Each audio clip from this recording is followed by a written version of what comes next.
and said to the people who had stopped to observe this aberrant behavior, "Look how good I am." But it was they who said, "You're the man."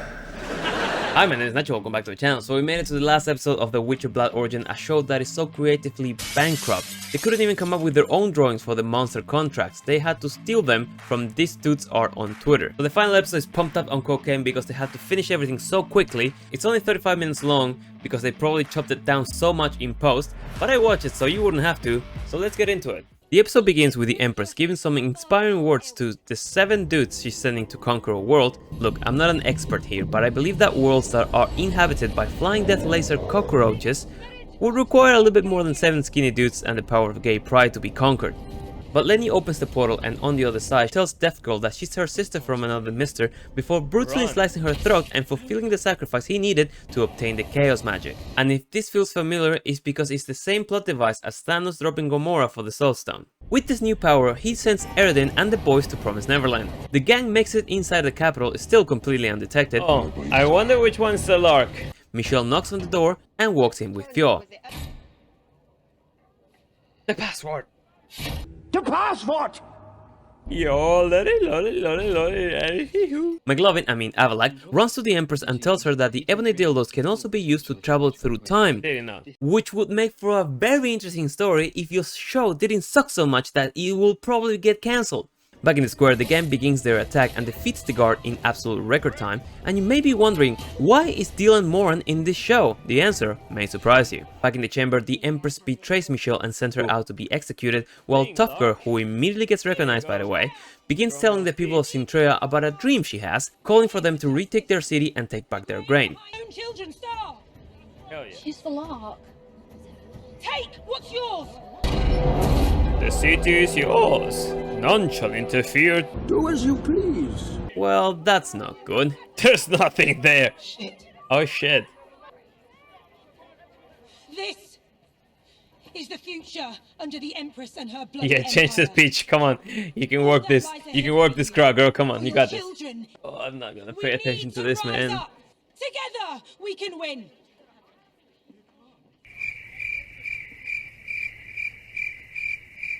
Yeah.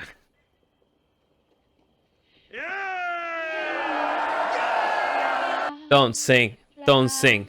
Don't sing. Stop singing. You don't need to listen to that. Yeah. I don't know what. Sports. Sports. What's going on? What's going on? Thank you for asking. I have no idea.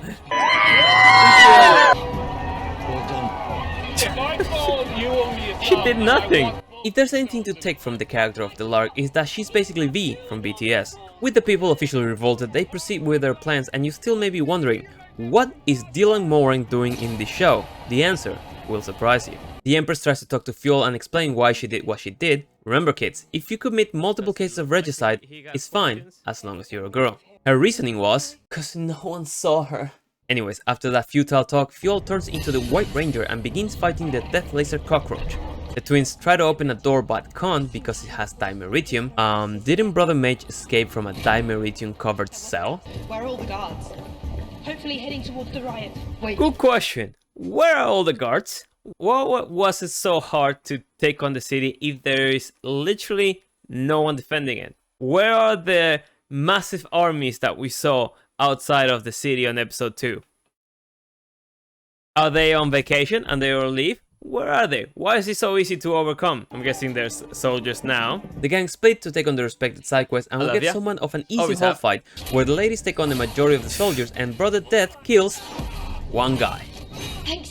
Fuck me, was it always this tiring? Come on, big lad. Kill We're only just getting started. one dude. His name is Brother Death, and that's the only kill he's had in the entire season. And now he's tired. You're in the bottom of the leaderboard, my guy. Step it the fuck up. The poorly equipped, poorly trained, and starving people of Sintrea continue to overcome the soldiers. Fjol goes for the angles of the lazy cockroach, and we got to the Empress finally confronting Tough Girl. And despite the extremely deep, yet extremely boring nature of this conversation, there's only one thing going through my mind. Why do they have different accents? Still... Take your revenge then and be done with it. So after all of that, Tough Girl stabs the Empress in the heart and gives her a choice: leave the knife in and potentially die, or take it out and die anyways. Technically, she's already bleeding because you stabbed her in the fucking chest. Taking out the blade might speed up the process, but she's dead already. Dracarys. Lenny comes out of the portal with a new party trick until he's confronted by the twins. We see the Empress dragging herself to the throne until Dylan Moran walks in. Why is he in this show? The answer is surprising. Remember me. Bye, Queen. Back to Super Soldier Fjord, who is not doing so well against the beast, so Tough Girl has to go in for help, so he decides to widen up, like Jekyll from the League of Extraordinary Gentlemen, a movie that came out in 2003, and holds out on a statue, pulls out a giant sword, and basically one-shots the unbeatable flying laser cockroach. Meanwhile, the twins continue to hide from Firelord Lenny, who keeps whining about being lowborn or whatever, until Brother Mage engages in an epic mage fight never before seen on TV. And his plan is to use her sister's root magic to bind them both to the Black Phallus, and I have no idea what they're trying to do. I just don't.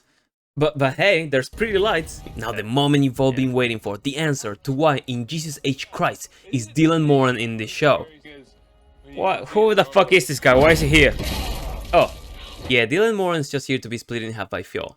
Brother Death steps forward to stop him and... oh, bye, Brother Death. Okay. And right before the rest of the gang gets butchered, Tough Girl starts singing before. And that's enough to calm him down. So with his guard down, Tough Girl finally puts him down. Jesus Christ, the CGI. Why are his eyes blue again?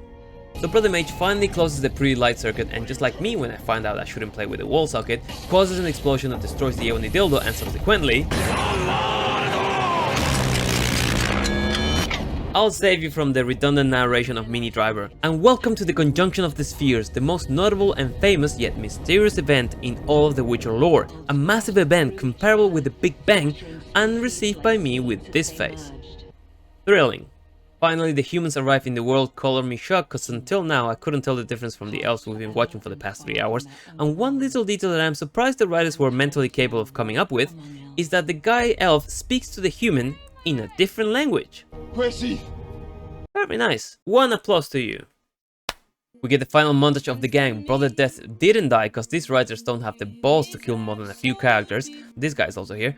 We get a quick shot of Eridan and the rest of the folk. We get a shot of the stolen drawings and we cut to Tough Girl. She's pregnant. That is so cliche. Remember what I said last episode? Turns the Witchers sterile. And Fjol had seeded new life. A child carrying a blood like no other, one marked by beast and magic. Okay, no, hold on. Stop. Stop right there. No. And I'll tell you why. Because they fucked. They fucked before he got the Trial of Grass. So there shouldn't be any interjection of genes or monster genes or whatever. They fucked up. They fucked up. You know why they fucked up? Because they don't know the lore. They didn't read the books, they didn't play the game, and they're just plain out dumb. That kid is just gonna be a kid. A little bit dark skin, because, you know, black mom, white dad. But he's not gonna be special. He's not gonna have any powers. He's just gonna be a kid. Because they fucked before he went on the Trial of Grass. So there is nothing special about him. Thank you, carry on. They did also fuck afterwards, but by then, Fjol would have been unable to have kids. And of course she's pregnant. Yep. And of course the child is special, because I bet you that later down the track that's going to have an impact in the making of human witchers.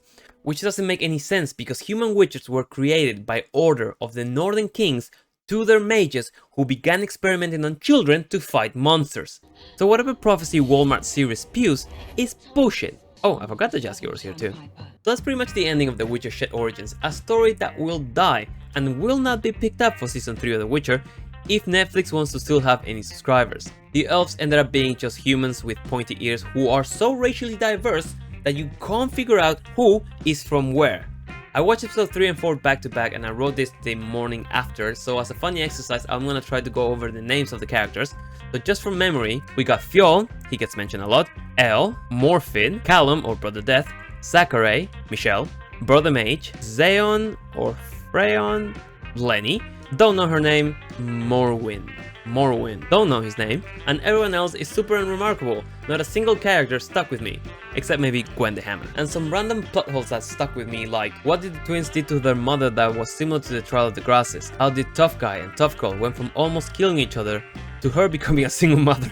Why couldn't they hire more people as extras to send over the portal to civilize other worlds? How did Brother Mage escape his cell? And the most important question of them all, why even make this? And for the people wondering about Season 2. But if you watched this far into the video, leave us a like, let me know in the comments down below which shows are you most excited or afraid that will come out in 2023. And as always, I've been Nacho, hope you enjoyed the video, and I'll see you in the next one. Take care.